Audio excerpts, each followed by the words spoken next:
Meni köngülüm gel nasihat bereyim. Yasaktaşım sever yarım incitma. Hem alsam akıl sana bereyim. Kebeğinin qarı atam incitma. Kebeğinin qarı atam incitma. Köp olur yiğidin vefalı dostu. Bir sebeğinip olur aşk dostu. Tecedin başıma vefalı dostu. Yönü öykü bilen dostum incitma.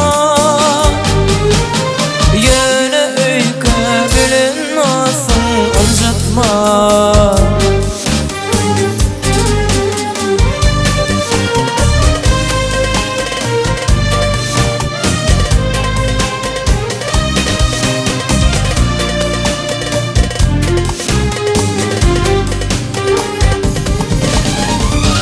Bilendin bolma ağı dengleme.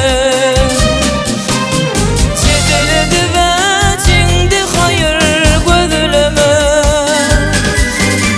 Yarına boy sana olayı görleme. Nerede olsun dost yarını incitma. Nerede olsun dost yarını incitma.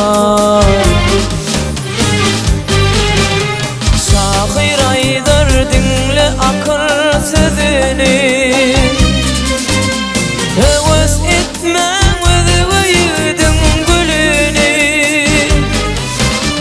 Adarı yetmese hiçbir kişine.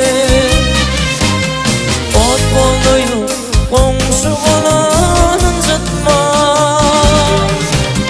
Kebeğinin qarı atam incitma. Yönü öykü bilen dostum incitma. Nerede bolsam dost yarını incitma.